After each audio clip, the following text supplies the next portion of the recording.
Hello, my name is Sean and I'm an elder at Andover Baptist Church. Today is part 2 of a 5-day series which I have entitled The Creation Miracle.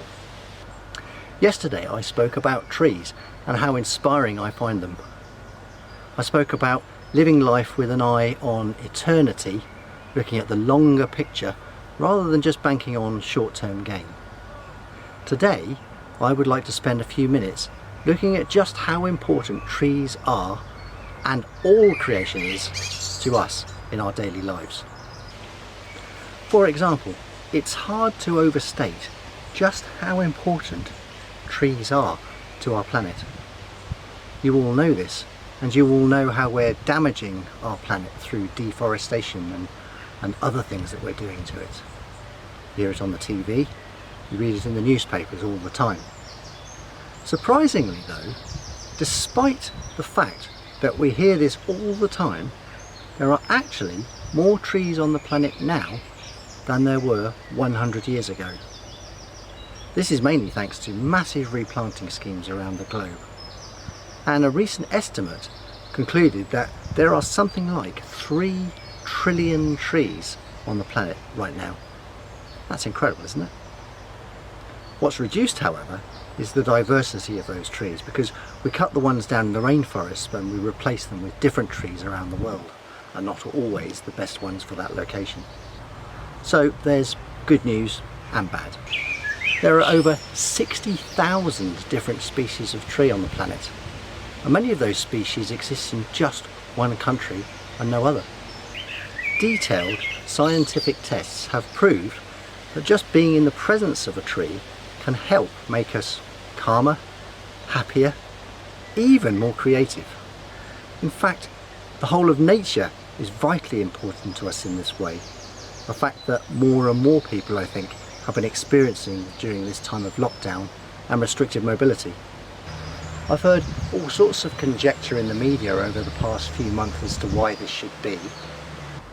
Why is it that things like stress, mental health, and even physical health can all be improved by proximity to nature, just by being in it, being surrounded by nature? To me, the answer is obvious. It's because God designed it that way. He created it for that purpose. And when He created it, He said it was good. And even though we've made our best efforts over the years to completely mess it all up, it is still good. It's like a hospital, a health centre, a sanctuary that surrounds us. We can be enveloped by it, and being enveloped by it, looking at its beauty, smelling and touching it, and just seeing and existing within it, can all lift our spirits and improve our well-being. Think of it like us being in nature is like us being plugged into the recharging supply, bringing our batteries up to full charge, as it were. The inbuilt human love of nature and our desire to interact with it is known as biophilia, and there are hidden forces at work here. For example, trees release certain chemicals, and when we're exposed to them, research has shown reactions from us such as reduced blood pressure, reduced anxiety, and even an increased expression of anti-cancer proteins. You see, God knows what He's doing. He's provided for us. In Psalms chapter 19 verse 4 it says this: "The heavens declare the glory of God. The skies proclaim the works of His hands. Day after day they pour forth speech. Night after night they display knowledge. There is no speech or language where their voice is not heard. Their voice goes out into all the earth, their words to the ends of the earth." I love this psalm. It was written by David, a king in the Old Testament, and his words are stating what I just described, that nature, creation, trees, plants, animals, the night sky, everything God created just screams out His glory. They prove His presence. They pour out evidence of His existence, like speech, like words you can physically hear. And those words all say, look at my glory. Look what I have done for you.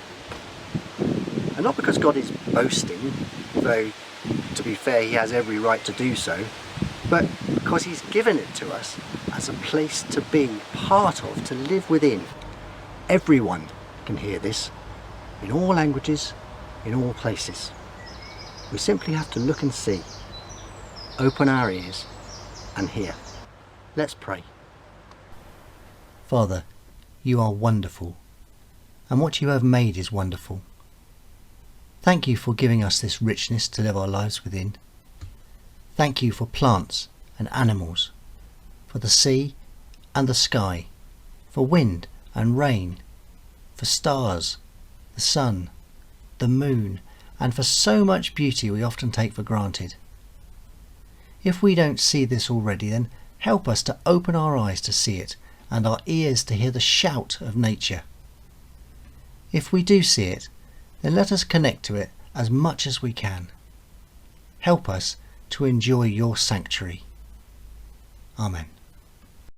The song that I have chosen for today is called Open the Eyes of My Heart, Lord, and contains the lyrics, Open the eyes of my heart, Lord, I want to see you. You can find a link to the song in the description below this video. May you enjoy being part of God's creation today, and may God open your eyes wide so that you can see him all around you. I hope you can join me again tomorrow.